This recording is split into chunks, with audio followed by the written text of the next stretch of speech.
Hello दोस्तों, कैसे हो आप सब। स्वागत करते हैं अपने इस यूट्यूब चैनल जिसका नाम है आईसीटी फिजिक्स। तो देखो, हमने कल न्यूटन्स लॉज पूरे के पूरे फिनिश किए, बहुत अच्छे से एनालाइज किया। ठीक है ना। थर्ड लॉ हो गया या मोमेंटम हो गया या इम्पल्स हो गया, ये सारा कुछ हमने एक एक देखे बहुत अच्छे से। राइट। आज हम यहाँ पे करने वाले हैं सेकेंड लेक्चर, जिसमें हम फोर्सेस के बारे में बात करेंगे। तो सबसे पहले आपको फोर्सेस आना चाहिए, पता होना चाहिए यार फोर्सेस कितना टाइप का होता है, कैसे कैसे हम अप्लाई करेंगे, है ना। क्योंकि ये जो चैप्टर आप करने वाले हो, इसमें सच में बताऊं तो यही इंपॉर्टेंट है, all about forces.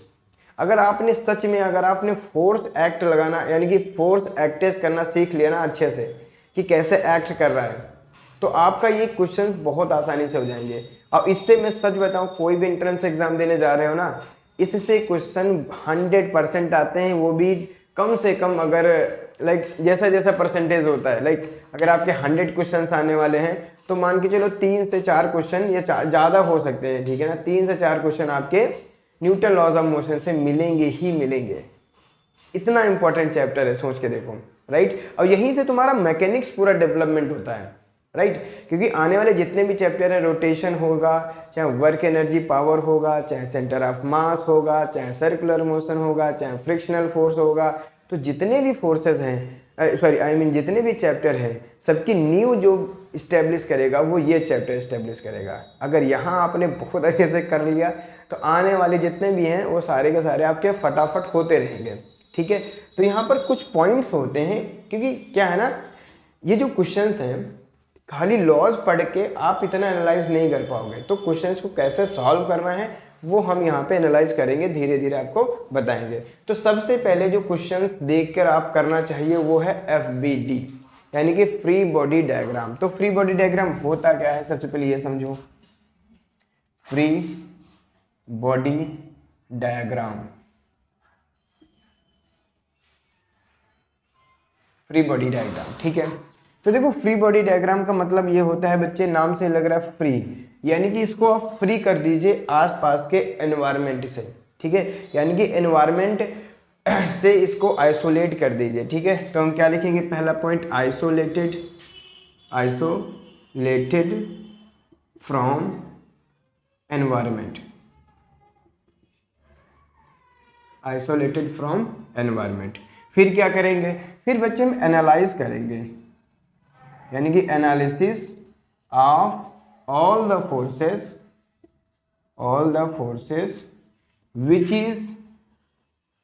which is acting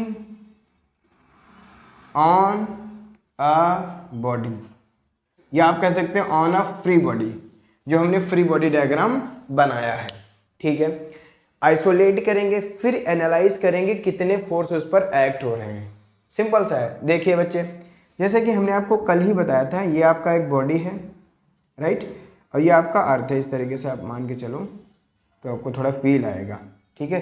this is your earth and this is mass m, कि एक कोई बॉडी है। ठीक है। अब इस पर फोर्स कैसे एक्ट करेंगे, इस पर फोर्स एक्ट करेंगे बच्चे, आपको पता है अर्थ है बच्चे, तो इस पर एक mg फोर्स नीचे की तरफ एक्ट करेगा। राइट। तो ये देखो बच्चे, ये इसके सरफेस को टच कर रहा है, दैट मीन्स इसके सरफेस को लगातार ये क्या करेगा, पुश करेगा। तो ये नॉर्मल रिएक्शन फोर्स ऊपर आएगा। और कौन नॉर्मल रिएक्शन लगाएगा, अर्थ लगाएगा इस मास पर। ये आप समझे। ठीक है। न्यूटन्स लॉ अप्लाई कराओ कि भैया अगर अर्थ ने इस बॉडी पर मास फोर्स mg लगाया है, तो ये जो बॉडी है, ठीक है ना, ये भी अर्थ पे क्या लगाएगा, मास बोल देता हूँ, सॉरी बच्चे, mg लगेगा फोर्स, राइट, ऊपर की तरफ। ये तो हमने आपको कल बताया था कि कैसे कैसे आपको डिस्कस करना है। राइट। अगर अर्थ ने इस बॉडी पर नॉर्मल रिएक्शन ऊपर की तरफ लगा है, तो ये बॉडी अर्थ पर नॉर्मल रिएक्शन नीचे की तरफ लगाएगा। ठीक है। तो यहाँ पे एक्चुअली वो बन नहीं पा रहा है, इसलिए मैं साइड में लिख देता हूँ, नॉर्मल रिएक्शन नीचे की तरफ लगाएगा। इसका BD कैसे बनाएंगे बच्चे, आप यहाँ पे BD बना दीजिए। राइट। ये मास m है, इस पर जितने फोर्स एक्ट कर रहे हैं वो लिखो। तो जितने फोर्स एक्ट कर रहे हैं, कौन सा एक्ट कर रहा है बच्चे, mg, बिकॉज ऑफ अर्थ। और ये कांटेक्ट में था इसलिए नॉर्मल रिएक्शन फोर्स है। इसके अलावा इस बॉडी पर कोई फोर्स लग रहा है नहीं, that means this is your free body diagram. ठीक है, ये है फ्री बॉडी डायग्राम। और हम ये देख सकते हैं बच्चे, ये फ्री बॉडी डायग्राम हो गया। तो अर्थ के रिस्पेक्ट में फ्री बॉडी डायग्राम देखो, अर्थ का, तो अर्थ पर इसने फोर्स लगाया mg ऊपर की तरफ, राइट। नॉर्मल रिएक्शन किधर लग रहा है, नीचे की तरफ। तो आप या तो ऊपर ही देख सकते हैं, कोई दिक्कत नहीं है ऐसे ऐसा, ठीक है, इस तरीके से। और नॉर्मल रिएक्शन किधर लग रहा है, नीचे की तरफ। तो ये किसके रिस्पेक्ट में हुआ, अर्थ के रिस्पेक्ट में। ये है अर्थ, राइट। तो ये दोनों एफबीडी मैंने बनाया, मैंने बॉडी का भी बनाया और मैंने अर्थ का भी बनाया। तो किसी का भी आप एक बना सकते हो। अब खासकर हम वो बनाते हैं जो बॉडी है, जिस पर हमें सारे फोर्सेस एक्ट करा के देखने हैं, जिसका हमें एक्सेलरेशन वगैरह फाइंड करना है, वो सारे चीज़, ये कुछ भी फाइंड करना है, ठीक है। इवन एक्सेलरेशन ही क्यों, राइट। तो हम ये क्या करेंगे, एफबीडी बनाना सीखेंगे, राइट। ओके, तो हम कितने कितने फोर्सेस का एफबीडी बनाना सीखेंगे। सबसे पहले हम आपको बता दें फोर्सेस के बारे में।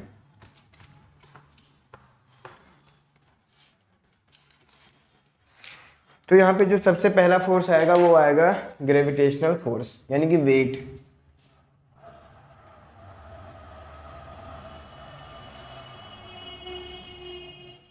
वेट, ठीक है। इसी को ग्रेविटेशनल फोर्स भी बोलते हैं। बोलते क्या है, ही होता ही है, ठीक है बच्चे। तो ये ग्रेविटेशनल फोर्स भी है।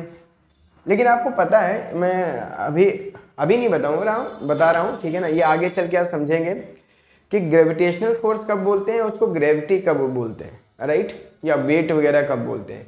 तो दोनों में डिफरेंस होता है, हल्का सा होता वही चीज़ है, राइट। हाँ, बट उसको हम एज अ वेट का इस्तेमाल कर लेते हैं, ठीक है ना।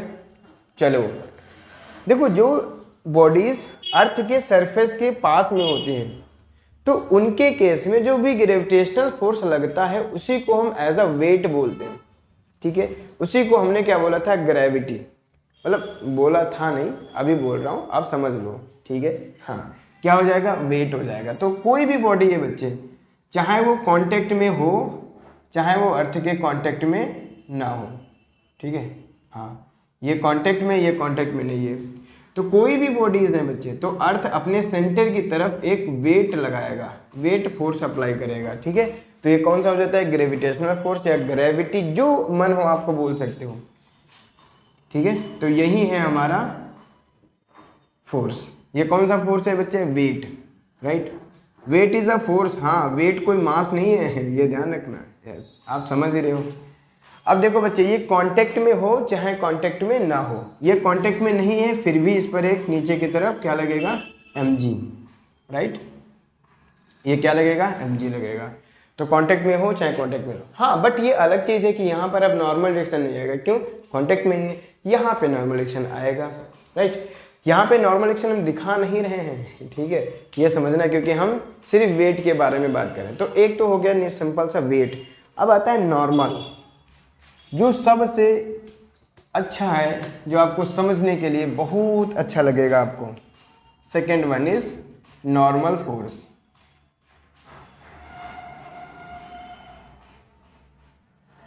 नॉर्मल फोर्स, देखो बच्चे, नॉर्मल फोर्स क्या होगा भैया। नॉर्मल फोर्स कांटेक्ट में ही आएगा, ठीक है। तो सबसे पहले हम आपको छोटा एग्जांपल तो हमने आपको देके बता दिया था, उसकी बात खत्म करो। सेकंड वन इज आपको बताते हैं, डिफरेंट टाइप के हैं। देखो, ये आपकी इस तरीके से दीवार है, वाल जिसको बोलेंगे, ठीक है। और ये आपका मास m का बॉडी रखा हुआ है, ठीक है। आपने इधर से एक फोर्स एक्ट किया F, राइट। तो यहाँ पर कितने नॉर्मल फोर्स आएंगे, कैसे आएंगे, वो हमें डिस्कस करना है, ठीक है। सॉरी, ठीक है ना। तो देखो बच्चे, क्या करेंगे, ये देखो, इस पर अब आप अपने तरीके से चले जाओ कि यहाँ पर कितने फोर्स एक्ट करेंगे, वो हम यहाँ पे देखेंगे। देखो, सबसे पहले अर्थ इसको mg नीचे की तरफ लगेगा कि नहीं लगेगा, लगेगा, बिल्कुल लगेगा, ठीक है। तो ये देखो बच्चे, ये कांटेक्ट में है, ये कांटेक्ट में है, तो इस सरफेस पर नॉर्मल फोर्स ऊपर की तरफ लगेगा। अब ये ध्यान रखना, कांटेक्ट में है ऐसा जरूरी नहीं नॉर्मल फोर्स आएगा, कभी कभी होगा, होता भी ऐसा है, ठीक है। कांटेक्ट में होने के बाद ये इस चीज को पुश करना चाहिए, ये बात आप क्लियर रखिए। देखो mg नीचे की तरफ लगेगा तो ये नीचे की तरफ आने की कोशिश करेगा ना, यानी कि इस अर्थ के सरफेस को ये लगातार पुश कर रहा है, और पुश करेगा तभी फोर्स आएगा नॉर्मल, राइट। और वो किधर आएगा, ऊपर की तरफ। इसको हम नाम दे देते हैं N1, ठीक है, राइट। अब ये देखो इधर से हम फोर्स लगा रहे हैं F, इधर से हम जैसे ही फोर्स लगाए हैं उधर है बच्चे वाल, तो वाल पर बताओ ये फोर्स यहाँ पर पुश करेगा कि नहीं करेगा, करेगा, ऑफ कोर्स करेगा। तो जो वाल है, वाल बॉडी पे क्या करेगा, नॉर्मल रिएक्शन फोर्स अप्लाई करेगा, ठीक है। तो ये इस तरह से नॉर्मल रिएक्शन फोर्स अप्लाई करेगा, ठीक है। वो मैंने सेंटर से ही दिखाया है। अभी आप मोटा मोटा समझो, अभी आप एकदम बहुत क्या बोलते ना, छोटी छोटी चीज़ों पे अभी में भी इतना फोकस मत रखो कि क्या होगा क्या नहीं होगा, अभी के लिए थोड़ा सा छोड़ दो, ठीक है, हाँ राइट। ये आप समझे, अगर मैं इसका FBD बनाऊंगा तो क्या होगा बच्चे, ये आपका बॉडी है, ठीक है, इस पर इधर एक फोर्स एक्ट हो रहा है जिसका नाम है F, और इस बॉडी पर mg एक्ट होगा नीचे डाउनवर्ड, तो इस पर एक नॉर्मल रिएक्शन आएगा ऊपर की तरफ, ठीक है। और इस बॉडी की अपोजिट साइड में, यानी कि आई मीन इस साइड में क्या आएगा, नॉर्मल रिएक्शन N2, ठीक है।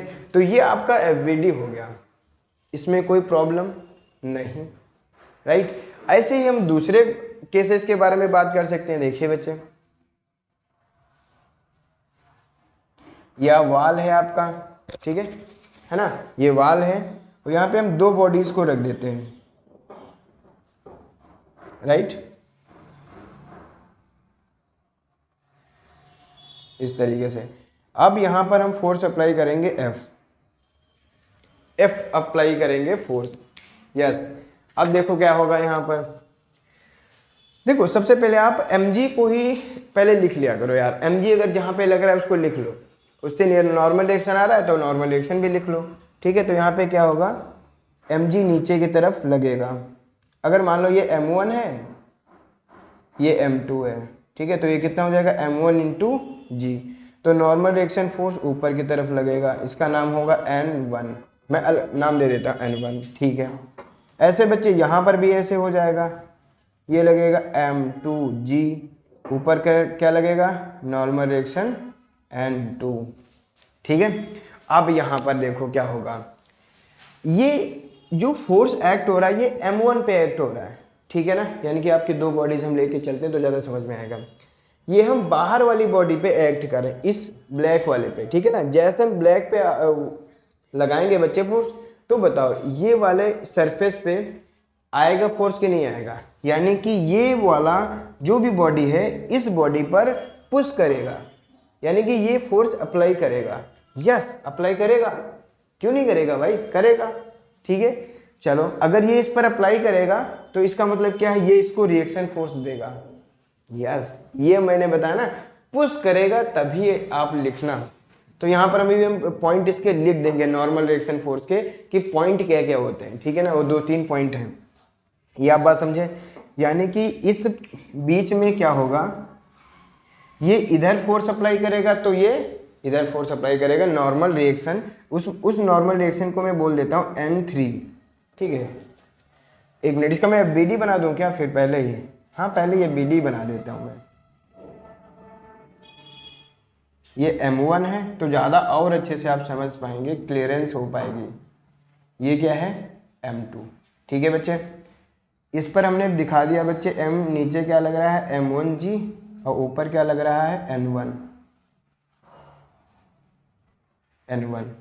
यहाँ पे क्या है, M2G, और ऊपर क्या लग रहा है, N2, एग्जैक्टली, ठीक है। इस पर देखो फोर्स क्या लगा, F, राइट। तो ये वाला ब्लॉक इसको पुश करेगा, तो ऊपर से ही क्या करेगा, इस पर N2 अप्लाई करेगा, sorry I mean normal reaction करेगा, उस नॉर्मल रिएक्शन की वैल्यू कुछ भी बोल, N2 आ चुका है तो N3 बोल देते हैं। चलिए N3 करेगा, बोलो भाई, ठीक है। अब ये N3 अप्लाई कर रहा है तो मैंने अभी बताया था न्यूटन्स थर्ड लॉ, ठीक है। तो ये बॉडी अगर इस पर N3 अप्लाई करेगी तो ये बॉडी भी इस पर क्या करेगा, N3 अप्लाई करेगा। गुड, तो ये इस तरीके से कहने का मतलब है नॉर्मल अप्लाई करेगा।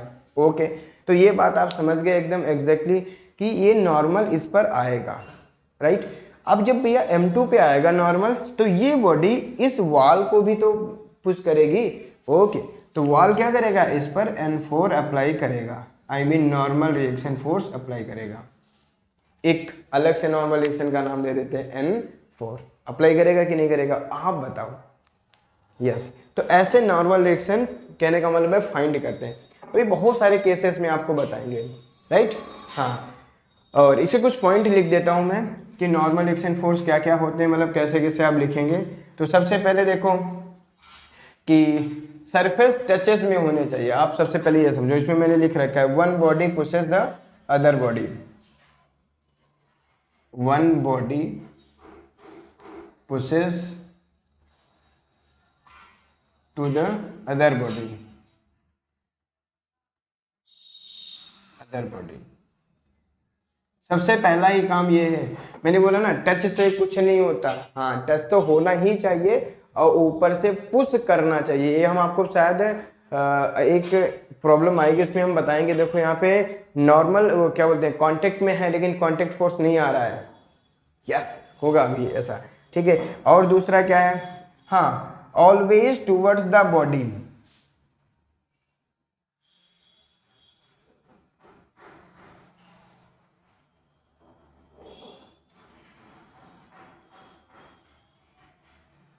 ठीक है, तीसरा पॉइंट इसका क्या है, तीसरा पॉइंट है जो बहुत ही मोस्ट इंपॉर्टेंट है, क्या होना चाहिए, सरफेस के परपेंडिकुलर। यानी कि कौन से सरफेस के परपेंडिकुलर होना चाहिए, जो सरफेस टच करेगा, ठीक है। यानी कि ये सरफेस यहाँ पे टच कर रहा है तो इसके परपेंडिकुलर, ये सरफेस इधर टच कर रहा है तो इसके परपेंडिकुलर। तो ये ध्यान रखना, perpendicular to the surface, perpendicular to the surface।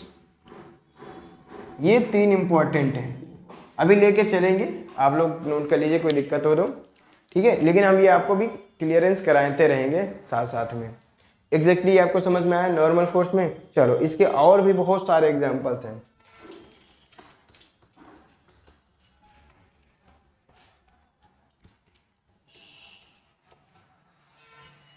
Okay और कौन से हैं भैया एग्जांपल्स, लाइक कुछ भी लेके चलो। जैसे मान लो दो बॉडीज को आपने एक के ऊपर एक रख दिया,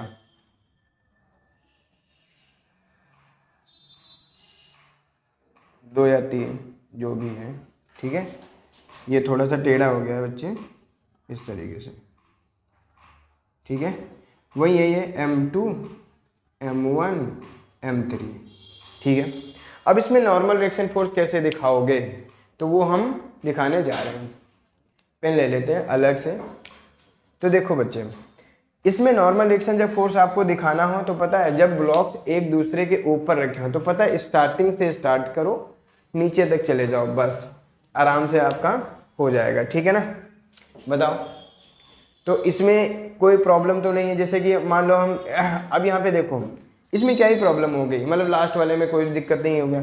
इसमें देखो बच्चे क्या है, अब हम सबसे पहले तो हम बनाएंगे FVD। क्या बनाएंगे, FVD, है कि नहीं, तो बना देते हैं। ये M1 है, तो देखो बच्चे M1 पर mg नीचे अप्लाई हो रहा होगा, ठीक है, अप्लाई हो रहा होगा। तो ध्यान से देखो, ये इस ब्लॉक को नीचे की तरफ पुश करेगा, तो ये ब्लॉक इस पर N1 ऊपर की तरफ पुश करेगा, यानी कि बिल्कुल सही लगेगा N1। और ये परपेंडिकुलर टू द सरफेस, तो इसके एकदम परपेंडिकुलर, दैट्स वाई मैं बार बार ऐसे ही बना रहा था, ठीक है। हाँ, ये हो गया सबसे नंबर 1 पर। ओके, M2 के बारे में बात करते हैं। देखो बच्चे, M2 के बारे में जब हम बात करेंगे तो इस पर M2 यानी कि सॉरी, इसमें मैंने लिखा नहीं, M1G, इस पर M2G तो नीचे लग ही रहा है, इसके बारे में हमें बात नहीं करनी। देखो अब क्या हो रहा है बच्चे, इस बॉडी ने इस पर क्या लगाया था M1G, तो ये बॉडी इस पर नॉर्मल रिएक्शन फोर्स N1 ऊपर अप्लाई करेगी। ठीक है, न्यूटन थर्ड लॉ आ जाओ। न्यूटन थर्ड लॉ क्या कहेगा, अरे भैया तुमने इस बॉडी के थ्रू N1 लगा दिया तो ये बॉडी भी तो इस पर कुछ ना कुछ अप्लाई करेगा N1, तो ये क्या हो जाएगा, ऊपर से एक N1 आएगा इस तरीके से, राइट। बोलो N1 आया कि नहीं आया, ओके। अब क्या है, ये हम न्यूटन्स के थर्ड लॉ के अकॉर्डिंग आया है N1। उसके बाद देखो इस सरफेस की वजह से, देखो ये सेकेंड वाला इस सरफेस पर M2G लगाएगा, तो ये थर्ड वाला इस सेकेंड पर क्या नॉर्मल रिएक्शन नहीं अप्लाई करेगा, करेगा, ऑफ कोर्स करेगा। ठीक है, तो एक्चुअली ये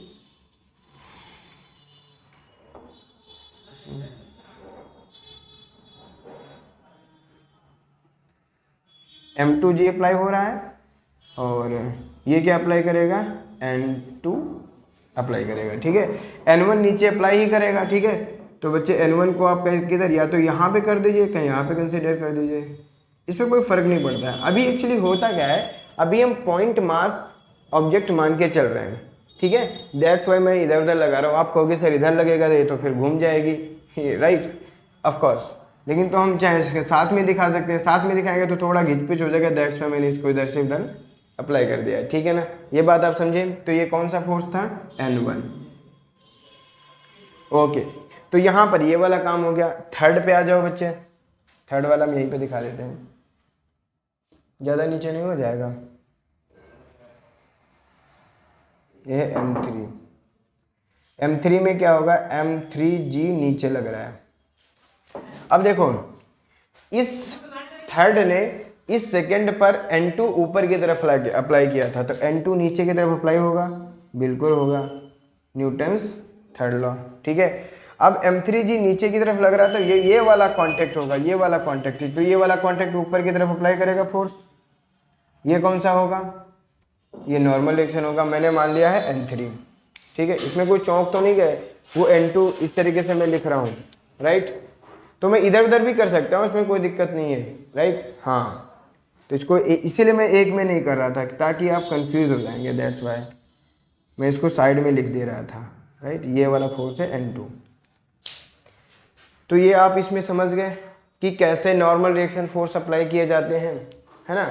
ये इस पर अप्लाई करेगा तो ये इस पर भी अप्लाई करेगा, यानी कि ये वाला इस पर M1G से पुश कर रहा था, तो इसने क्या किया, इस पर नॉर्मल रिएक्शन फोर्स ऊपर लगा दिया। ठीक है, और जब ये नॉर्मल रिएक्शन फोर्स आया होगा तब इस पर क्या है, नॉर्मल रिएक्शन फोर्स नीचे की तरफ आया होगा, because Newton third law, right. यह बात समझे। तो यहाँ से एक कंक्लूजन निकाल सकते हो, पता है कैसे, देखो N1 बराबर क्या होगा बच्चे, M1G। ठीक है, यहाँ से N2 क्या निकाल सकते हो, देखो N2 ऊपर लग रहा है, बाकी दोनों फोर्स नीचे की तरफ लग रहे हैं, तो N1 प्लस M2G। ठीक है, अब ये बच्चे इक्विलिब्रियम में है, दैट्स वाई मैं फोर्सेस को डायरेक्टली बराबर कर रहा हूँ।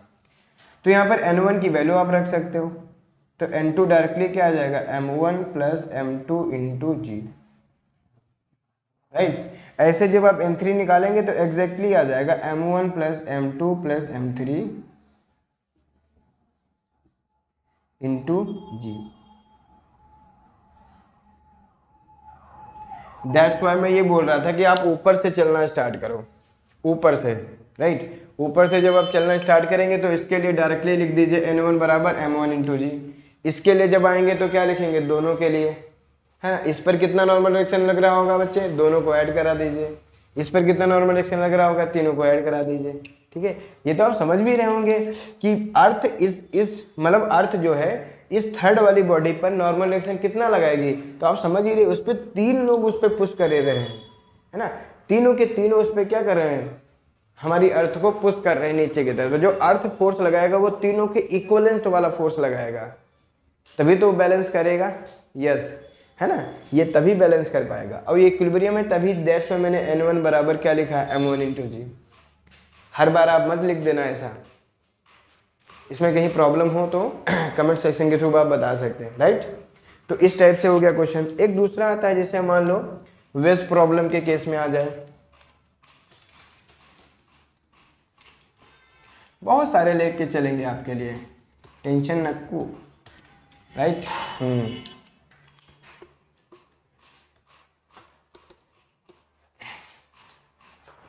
देखिए बच्चे,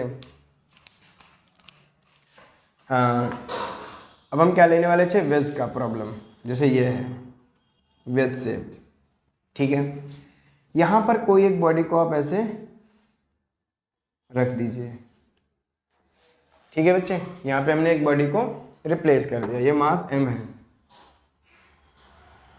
और ये एंगल है थीटा, ठीक है। तो ध्यान से देखो बच्चे, ये जो हमेशा अर्थ, जो कहने का मतलब है जो ग्रेविटेशनल फोर्स आएगा, आई मीन ग्रेविटी जो आएगी, ठीक है ना, वो हमेशा टूवर्ड्स, मतलब क्या बोलते हैं ना, नीचे की तरफ होती है, टूवर्ड द सेंटर, राइट। उसको किसी चीज़ से मतलब नहीं है यहाँ पे कौन सा सरफेस आ रहा है, कैसा आ रहा है, कैसा नहीं आ रहा है, ठीक है ना। तो वो क्या करेगी बच्चे, mg डायरेक्टली नीचे की तरफ लगेगा, राइट, ओके। अब देखो बच्चे, ये इस सरफेस को पुश करेगा कि नहीं करेगा, इस सरफेस की बात हो रही है, करेगा, ऑफ कोर्स करेगा, है ना। तो जब इस सरफेस को पुश कर रहा है, यानी कि mg नीचे की तरफ लग रहा है, कौन सा फोर्स पुश करेगा अभी हम डिटेल में डिस्कस करेंगे। तो ये क्या होगा बच्चे, ये सरफेस इस बॉडी पर नॉर्मल रिएक्शन फोर्स लगाएगा। अब कैसा होगा वो normal reaction force, perpendicular to the surface, ठीक है। तो परपेंडिकुलर लगा दीजिए बच्चे, यानी कि यहां से इस तरीके से नॉर्मल रिएक्शन फोर्स, ठीक है। अब इसका एफबीडी बनाते हैं, देखिए इस तरीके से एफबीडी क्या होगा इसका, mg नीचे की तरफ लग रहा है, नॉर्मल रिएक्शन फोर्स आगे की तरफ लग रहा है, मतलब इस तरह से परपेंडिकुलर लग रहा है, ठीक है। अब देखो बच्चे, ये थीटा है तो ये एंगल कितना हो जाएगा, इस तरीके से ये हो जाएगा थीटा, ठीक है ना। तो इस mg के कंपोनेंट्स आप डिवाइड करिए, कंपोनेंट्स आप डिवाइड करिए। आप कहोगे सर मैं mg का कंपोनेंट क्यों कर रहा हूं, मैं n का क्यों नहीं कर सकता, yes this is right question. But आप समझो, देखो मैंने क्या बताया था, इसमें जो एक्सिस मानी जाएंगी, ठीक है, ऑलवेज रिमेंबर, आप एक्सिस को हमेशा x और y में ही मत तोड़ना है, मतलब इस तरीके से कि जो परपेंडिकुलर इस तरह से दिख रहा है, ठीक है ना, हॉरिजॉन्टल उसको x और उस तरह से y। तो कभी कभी आपको अपनी एक्सिस चेंज करना पड़ता है अकॉर्डिंग टू द मोशन। तो इस बॉडी का अगर मोशन इस डायरेक्शन में हो रहा होगा तो ये हम एक्सिस मानेंगे, एक ये एक्सिस हो जाएगी, एक ये परपेंडिकुलर, ठीक है। हाँ, तो इसीलिए हम क्या करेंगे बच्चे, mg को दो कंपोनेंट में तोड़ना पड़ेगा, क्योंकि mg हमारे जो माने हुए एक्सिस हैं उसमें नहीं आ रहा है। अगर आप नहीं समझ पाए कोई बात नहीं, इसको हम और क्लियर करेंगे जब हम कहने का मतलब प्रॉब्लम सॉल्विंग के लिए जो कुछ भी करेंगे ना, तो वहाँ पे आपको डिस्कस करके अच्छे से बताएंगे। अभी यहाँ बस ये समझ लो कि नॉर्मल एक्शन फोर्स कैसे आया था। तो यहाँ पे क्या हो जाएगा बच्चे, mg cos theta without a doubt, ठीक है ना। आप mg cos थीटा लगा देना, क्यों, क्योंकि इधर थीटा है तो बच्चे इधर कौन सा जाएगा, mg cos थीटा। क्यों जाएगा ये आपको पहले से पता है, छोटी छोटी चीजें जो हमने डिस्कस की थी। इधर क्या आएगा, mg sin थीटा, ठीक है। तो यहाँ पे जो बैलेंसिंग वाला केस होगा वो क्या होगा, नॉर्मल बैलेंस करेगा mg cos थीटा को। क्यों करेगा भैया, क्योंकि मुझे पता है कि इस डायरेक्शन में कोई भी मोशन नहीं हो रहा है। अगर ये बॉडी इधर आएगी तो जो भी फोर्स लग रहा है mg sin थीटा, कहने का मतलब है ना इस साइड में लग रहा है, तो ये बॉडी किधर आने की कोशिश करेगी, इधर आने की कोशिश करेगी। बट ये अभी के लिए हमारा केस नहीं है, अभी मैं सिर्फ नॉर्मल सिखा रहा हूँ आपको, बस नॉर्मल सीख लो कि नॉर्मल कैसे लगेगा, बस ये बात हो गया। अब इसके बाद जस्ट आएगा, इसके बाद हम आपके बारे में बात करने वाले हैं। जैसे मान लो इस तरह से कुछ रखा हुआ है, मान लो कुछ भी है, और यहाँ पे हमारा बॉल रखा हुआ है, ठीक है। पहले बॉल बना लेते हैं तभी ज़्यादा से अच्छा लगेगा, राइट।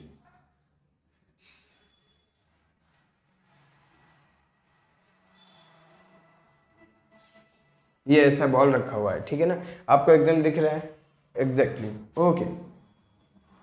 तो देखो बच्चे, अब ये इस तरीके से क्या होगा, ये mg नीचे की तरफ लग रहा होगा डाउनवर्ड्स, इसमें नो डाउट, इसमें कभी डाउट मत करना कि यार mg किधर लगेगा किधर नहीं लगेगा। अब देखो बच्चे क्या है, जैसे ये mg लगेगा, ये दोनों तो इस तरीके से रखे हुए हैं कुछ भी चीज़ें, ठीक है ना, उसके ऊपर हमने ये बॉल को फंसा दिया है, तो ये कांटेक्ट इसको रोक रहे हैं, कांटेक्ट रोक रहे हैं, है ना, यानी कि कांटेक्ट पे नॉर्मल रिएक्शन फोर्स आ रहा होगा, यानी कि ये वाले जो भी चीज़ें हैं, ठीक है ना, मान के चलो अगर ये दीवार हैं या वाल है कुछ भी है, ठीक है, तो ये क्या कर रहेंगे, वाल जो है इस बॉडी पर नॉर्मल रिएक्शन फोर्स देंगे। यस, अब ये जो नॉर्मल रिएक्शन फोर्स है किधर आएगा, इसकी इसमें थोड़ा सा प्रॉब्लम बच्चों को आती है। तो देखो इसमें कोई डाउट नहीं होना चाहिए। कैसे नहीं होना चाहिए, मैंने क्या कहा था, सरफेस के परपेंडिकुलर, सरफेस के परपेंडिकुलर। ओके, अब भैया ये मुझे बताओ, इस पॉइंट पर, कौन से पॉइंट पर बच्चे, जहां पे ये टच कर रहा है, इस पर परपेंडिकुलर क्या होता है। तो आपको रिमेंबर होना चाहिए कि जैसे ये सर्कल है बच्चे, किसी भी पॉइंट पर अगर आपको परपेंडिकुलर ड्रॉ करना है तो सेंटर से लाइन मिला दो और इस पर टेंजेंट, जो टेंजेंट होगा वो टच करेगी। भाई टेंजेंट इस पॉइंट पर क्या करती है, टच करती है, और टेंजेंट जब परपेंडिकुलर कैसे दिखाते हैं, वो सेंटर से उस लाइन को मिला देते हैं। यानी कि जितने भी यहाँ पर नॉर्मल रिएक्शन लगेंगे, आई मीन जितने का मतलब है एक यहाँ पे एक यहाँ पे, ठीक है, वो सारे के सारे कहाँ से जाएंगे, सेंटर से जाएंगे, और तभी वो परपेंडिकुलर कहेंगे, मतलब कहलाएंगे, अदरवाइज वो परपेंडिकुलर नहीं कहलाएंगे। राइट, दैट्स वाई इनको हम कहाँ से दिखाएंगे, सेंटर से। ये आपको कोई नहीं बताएगा सेंटर से क्यों जा रहे हैं, बस दिखा देंगे सेंटर से जा रहे हैं। This is N1 and this is my N2, ठीक है। मान लो ये सरफेस था, यहाँ पे आप ऐसे टेंजेंट ड्रॉ करिए, थोड़ा सा उल्टा हो गया, ठीक है, ये हमारा टेंजेंट था, तो इस पर नॉर्मल डायरेक्शन इधर लगा है, इसमें नॉर्मल डायरेक्शन इधर लगा, लेकिन ये दोनों जाएंगे कहाँ से, सेंटर से। तो अब जैसे ही सेंटर, यानी कि इसका BD बनाने की कोशिश करेंगे तो क्या करेंगे बच्चे, इस सेंटर को आप बनाइए, इस सेंटर पे mg किधर लग रहा है, नीचे, N1 किधर लग रहा है, इधर, N2 किधर लग रहा है, इधर, काम खत्म, बस ये हो गया आपका। ये बैलेंसिंग में है तो आप बैलेंस कर लेना, ठीक है, ये हमें भी क्वेश्चन कराएंगे, बट अभी के लिए आप ये समझो बस। यस, आया कुछ समझ में, ठीक है ना। चलो ये भी क्वेश्चन हो गया। अब हम कराएंगे बच्चे टेंशन, यानी कि नॉर्मल रिएक्शन फोर्स आप समझ गए होंगे, और कुछ किसी टाइप का बन सकता है क्या, लैडर वगैरह को एग्जैक्टली वही होता है। चलो ठीक है, अब हम कराएंगे सीधा सीधा tension, tension force, 3rd number पे आएगा आपका टेंशन फोर्स।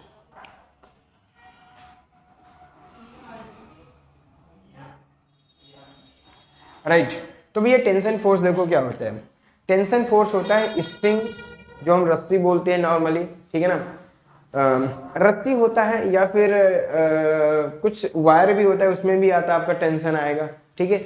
तो ये फोर्स है क्या, ये कौन सा फोर्स है, कैसे आता है, तो ये बच्चे आप ऐसे समझो कि ये इलेक्ट्रोमैग्नेटिक फोर्स है। आप कहोगे यार इलेक्ट्रोमैग्नेटिक कहाँ से आ गया, तो देखो मैं क्या बताऊंगा, जब हम इस को पकड़ के ऐसे खींचेंगे, ठीक है, राइट, खींच रहे हैं, तो इनके बीच पता है क्या हो रहा है, टेंशन डेवलप हो रही है। वो टेंशन कैसे डेवलप हो रही है बच्चे, क्योंकि अगर हम इसके अंदर की बात करें तो क्या होगा, इनके मॉलिक्यूल्स इस तरीके से पकड़ के बैठे हुए हैं, ठीक है। अब मान के चलो इस मॉलिक्यूल को आप इधर खींच रहे हो, इस मॉलिक्यूल को आप इधर खींच रहे हो, तो इनके बीच कौन सा फोर्स आते हैं, वही इलेक्ट्रोमैग्नेटिक फोर्स होते हैं। यानी कि जो अंदर जो इंटरमॉलिक्यूलर फोर्स होता है जिसकी हम बात करने जा रहे हैं, ठीक है ना, वो ऐसे पकड़ के बैठे हुए हैं, है ना। अब वो अगर भाई अगर वो कम होंगे फोर्सेस, तो आप जैसे देखते होगे कि अगर कोई रस्सी है उसको पकड़ के आप ऐसे खींच दे तो वो क्या हो जाती है, तुरंत टूट जाती है। यानी कि उसके अंदर का इंटरमॉलिक्यूलर फोर्स क्या है, कम है, जैसे आप खींचे ऐसे छूट गया, ठीक है। अब कुछ होती है जिनके अंदर का इंटरमॉलिक्यूलर फोर्स क्या है, बहुत ज़्यादा, तो वो ऐसे पकड़ के बैठे रहेंगे, आप खींचते रहो खींचते रहो खींचते रहो, नहीं टूटेगा। यानी कि जो टेंशन आता है वो आता है अंदर, यानी कि इंटरनल प्रॉपर्टी से, यानी कि इंटरमॉलिक्यूलर फोर्स से आता है, ठीक है। कैसे आता है बस इतना समझो आप, जैसे ये रस्सी है बच्चे, आपने यहाँ पे ऐसे टांग दिया, यहाँ पे आप फोर्स अप्लाई कर रहे हो F। तो इस पॉइंट पे देखो क्या हो रहा होगा, इस पॉइंट पे क्या हो रहा होगा, ये जितने भी यहाँ पर हैं पॉइंट, तो वो क्या करेंगे बच्चे, तुम उसको नीचे की तरफ खींचोगे तो वो जो पॉइंट है यानी कि वहाँ के ये जो एटम्स हैं वो क्या करेंगे, इसको ऊपर की तरफ ले जाने की कोशिश करा रहे होंगे, ठीक है ना।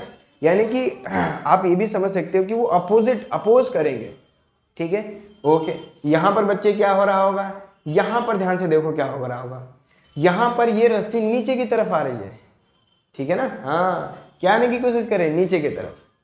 तो यहाँ पर टेंशन देखो, यहाँ पे टेंशन क्या होगा, ऊपर की तरफ जाएगा, इस पॉइंट पे टेंशन क्या होगा बच्चे, नीचे की तरफ। बोलो भाई। ठीक है ना, आप महसूस भी कर सकते हो, समझ में भी आ रहा है कि इस हुक पर, जहाँ पे हुक बंधा होगा, ठीक है ना, उस पर जब आप नीचे की तरफ से फोर्स अप्लाई करो तो जो टेंशन यहाँ पे डेवलप होगी वो किधर होगी, टूवर्ड्स द, मतलब जो इसी रस्सी के अंदर होगी, मतलब रस्सी के अंदर तो होती ही है, ठीक है ना, और उसी की डायरेक्शन में होगी। बताइए समझ में।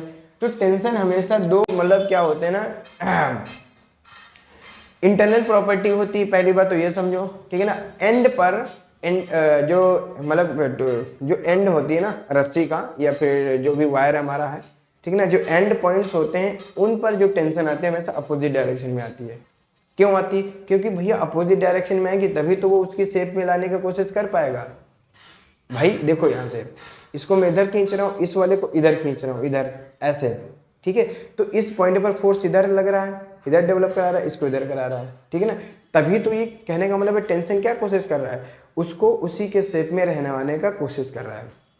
बस यही है आपका टेंशन आता है, ठीक है। इसके 2-4 पॉइंट्स हैं, मतलब और डिस्कस करके आपको बता देते हैं। जैसे कि मान लो ये एक हो गया, ठीक है, और दूसरा क्या, जैसे मान लो यहाँ से आप एक ब्लॉक को टांग दीजिए बच्चे,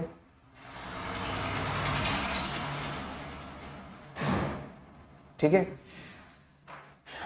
ब्लॉक को टांग दीजिए। लेकिन यहाँ पर हम 1-2 पॉइंट्स लिखवा देते हैं तो आपको बहुत अच्छे से समझ में आ जाएगा। ये तो समझ में आ गए होंगे कि क्या क्या है। ये दूसरे पॉइंट्स हैं, कुछ पॉइंट्स हैं बच्चे इसमें, कि जो मासलेस स्ट्रिंग होती है, ठीक है, मासलेस स्ट्रिंग, उसमें हमेशा टेंशन सेम रहता है। अभी हम वो भी रीजन डिस्कस कर देंगे, कोई इसमें प्रॉब्लम नहीं है, बस आप पॉइंट याद कर लो भी, मतलब लिख लो, कहने का मतलब है मासलेस स्ट्रिंग में क्या होती है, टेंशन इक्वल, ठीक है ना, टेंशन इक्वल, कहने का मतलब है एवरीवेयर, हाँ, ये टेंशन इक्वल ऑन एवरीवेयर,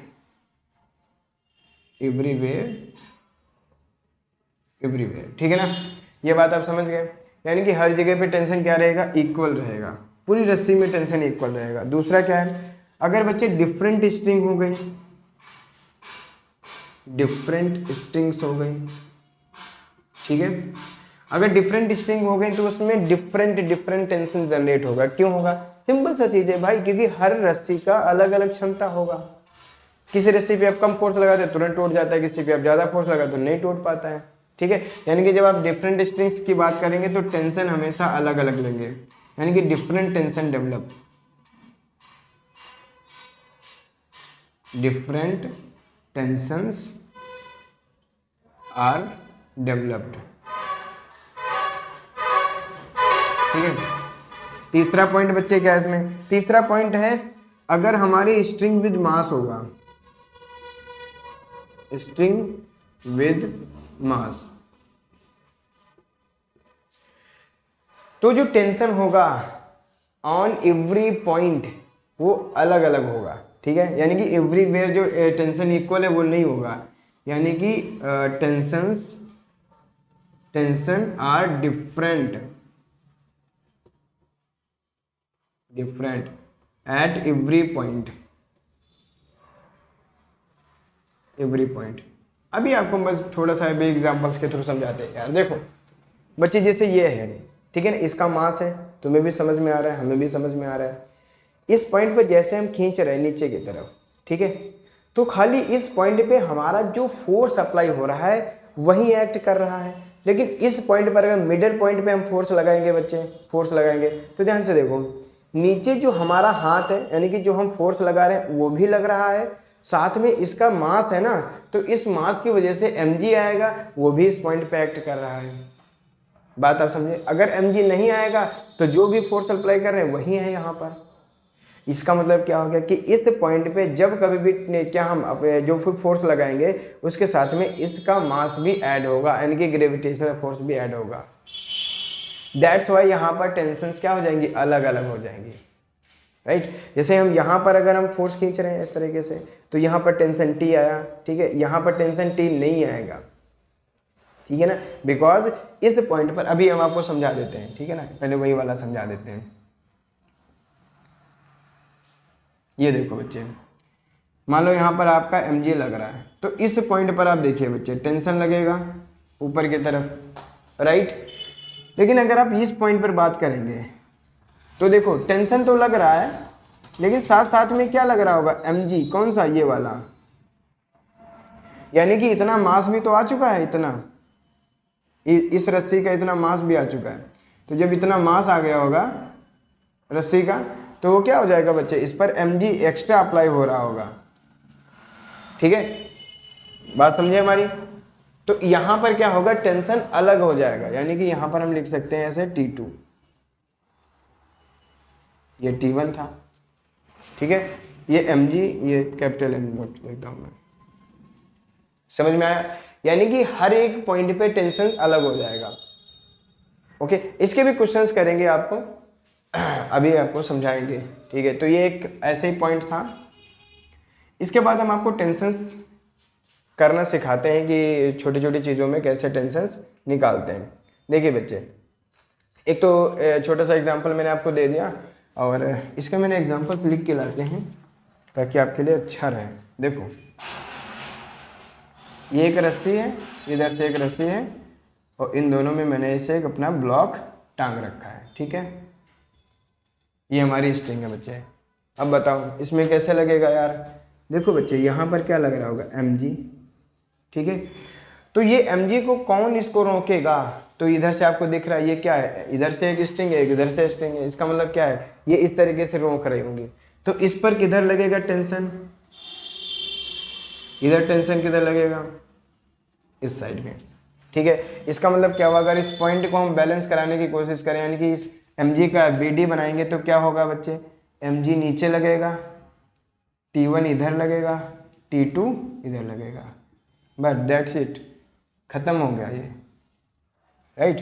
बस FBD बना दिया, मानो काम खत्म। FBD बना दो किसी भी चीज़ के, तो जितने भी फोर्स एक्ट होते हैं उस बॉडी पर वो सारे लगा दो, आप अप्लाई करा दो, ठीक है। और पुली वाला, हाँ पुली वाला सिस्टम आपको बहुत अच्छे से बता देते हैं आपको भी। पुली वाला जैसे ये है,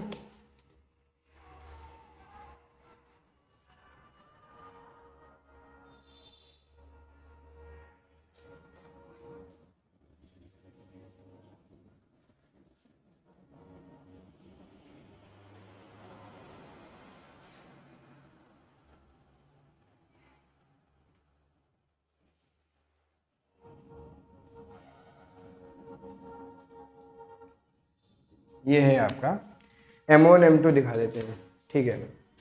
ये क्या है M1, ये क्या है M2। अब भैया यहाँ पर देखो फोर्सेस अप्लाई करना सिखाते हैं। यहाँ पे टेंशन देखो कैसे होगा, यहाँ पर जैसे M1G नीचे लगेगा बच्चे, तो ये इस पॉइंट पर टेंशन आएगा ही आएगा। अब कहोगे यस आ रहा है, हमें भी दिख रहा है, ठीक है। और मैंने ये माना है बच्चे, यहाँ से एक रस्सी ऐसे पूरी की पूरी ऐसे यहाँ तक फिनिश है, इस पॉइंट तक, ठीक है। तो देखो बच्चे, जैसे ये इस पॉइंट को ऐसे खींच रहा है, नीचे की तरफ खींचेगा, तो इन दोनों पर टेंशन आएगा कि नहीं आएगा। और ये डिफरेंट है तो आप इस पर T2 मान सकते हो। ये थोड़ा सा मैंने उधर बना दिया, दैट्स वाई, ये T2 मान सकते हो। बात आई समझ में। और ये दोनों सेम है, इसलिए हमने इस पे क्या दिखाया T2, तो इस पर भी T2। और यहाँ पे चले जाओ, यहाँ पे चले जाओ, यहाँ पे चले जाओ, यहाँ पे चले जाओ, तो ये जो M2G नीचे की तरफ अप्लाई करेगा तो ऊपर कौन सा टेंशन लगेगी, T2 ही लगेगा, ठीक है ना, बिकॉज ऑफ ये सेम मतलब आई मीन रस्सी है, ठीक है। ओके, एक यहाँ पे भी रस्सी है बच्चे, तो इस पे देखो ये वाला जो भी पुली है वो किधर आने की कोशिश करेगा, नीचे। एक्चुअली होता क्या है, इसी पॉइंट पर देखो, इस पॉइंट पे ऊपर की तरफ लगता है, मैंने अभी आपको बताया था, तो इस पॉइंट पे किधर लगेगा, T2 नीचे की तरफ। तो ये नीचे इस यहाँ पे पड़ोस में बनाते हैं तो ज़्यादा समझ में आएगा। तो इधर किधर लगेगा बच्चे, नीचे की तरफ T2। ये बात आप समझ गए, है ना, क्योंकि मैंने आपको बताया था एक ही रस्सी में दो पॉइंट्स पर अलग अलग डायरेक्शन में डेवलप होती हैं, ठीक है, टेंशन्स अलग अलग आएंगे। अगर हम FBD बनाएंगे इस पॉइंट का, तो यहाँ पर FBD बना दीजिए, तो इसको हम T3 मान लेते हैं, ठीक है। तो देखो ये आपकी पुली है, इधर किधर, इधर फोर्स लग रहा है T2, इधर लग रहा है T2, इस पॉइंट पे इधर क्या लग रहा है, T3। ये FBD हो गया, कोई प्रॉब्लम नहीं। इस पॉइंट का FBD बना दीजिए बच्चे, तो ऊपर लगेगा T2, ऊपर लगेगा T2, नीचे क्या लग रहा है, T1। ये FBD इस पॉइंट का हो गया, ठीक है। इस पॉइंट का FBD अब बना दीजिए, मतलब इस बॉडी का बना दीजिए, तो इस बॉडी पे क्या लग रहा है, M1G नीचे लग रहा है, T1 क्या लग रहा है, ऊपर। इस पॉइंट का FBD बना दीजिए, सॉरी ये दिख रहा है ना नीचे इतना, हाँ ठीक है,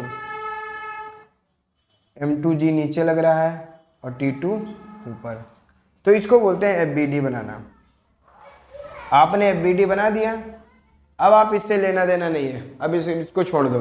इस पॉइंट को सॉल्व करो, इस पॉइंट को सॉल्व करो, इस पॉइंट को सॉल्व करो, इस पॉइंट को सॉल्व करो, और आपका आंसर आ जाएगा, ठीक है। बस अभी आपको मैंने टेंशन्स लगाना सिखाया, ठीक है।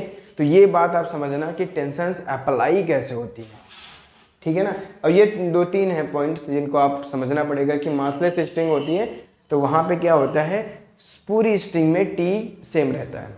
यानी कि यहाँ पे देखो, ये जो हम स्ट्रिंग मान के चले थे मासलेस थी, और पूरी एक स्ट्रिंग है तो उस पूरी की पूरी स्ट्रिंग में भी टेंशन सेम रहता है।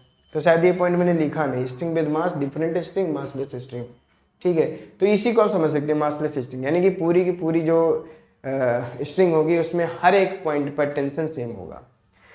अब कहोगे ऐसा क्यों यार, देखो अगर मान लो 2 पॉइंट्स पे बच्चे टेंशन डिफरेंट हो गया ना, तो अब वो आपकी जैसे रस्सी है ना, अगर इस पॉइंट पे ज़्यादा हो गया, इस पॉइंट पे कम हो गया, तो वो कहने का मतलब है अंदर वो आ जाएगा ना, ऐसे क्या बोलते जो भी है, ऐसे कर्व बन जाएगा, वो स्ट्रेट नहीं बन पाएंगे, है ना, हाँ ठीक है।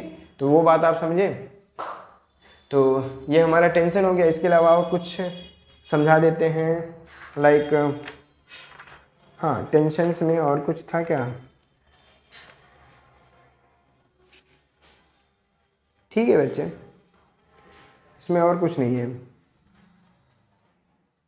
हाँ ये एक क्वेश्चन लेके हम चल सकते हैं कि स्ट्रिंग वाला जो विद मास था वो हम आपको कैसे सिखाएंगे, वो हम आपको बता सकते हैं।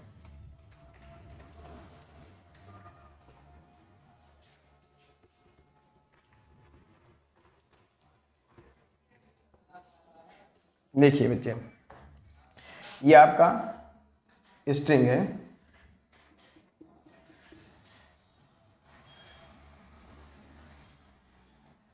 राइट, इसका मास है 5 kg और स्ट्रिंग का मास है, यानी कि mass of string, mass of string M is 10 kg, ठीक है। तो आपको 3-4 पॉइंट लिख देता हूं मैं, ABC, ठीक है ना। तो आपको TA,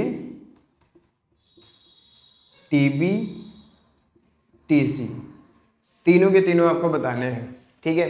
तो इनको कैसे बताएंगे, देखो ध्यान से बच्चे, इस पॉइंट पे क्या होगा, MAG नीचे लग रहा होगा, ठीक है। तो टेंशन इस पॉइंट पे ऊपर की तरफ लगेगी, तो इस पॉइंट का FBD बनाएंगे तो क्या हो जाएगा, डायरेक्टली TA बराबर MA × G, ठीक है। तो इसको देखो बच्चे, TA कितना है आपका आ जाएगा, M कितना है आपका 5, G का वैल्यू 10 लेके चलिए, कितना आ जाएगा 50 न्यूटन। ठीक है, इस पॉइंट पे 50 न्यूटन आ गया। इस पॉइंट पे क्या होगा TB, तो देखो बच्चे क्या हो जाएगा TB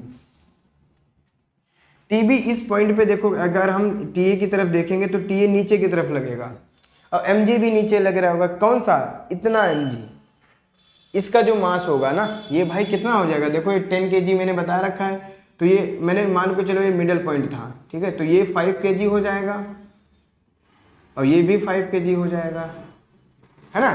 तो इस पॉइंट पर जब हम B पॉइंट पर TB लिखने की कोशिश करेंगे तो देखो क्या हो जाएगा, TB ऊपर की तरफ होगा इस तरीके से और TA नीचे की तरफ आएगा, क्योंकि हम पॉइंट पे देख रहे हैं तो TA नीचे की तरफ आएगा। Very good. TA के साथ साथ क्या आएगा, TA के साथ साथ इतना जो मास है बच्चे 5 kg, उसका भी वेट लग रहा होगा।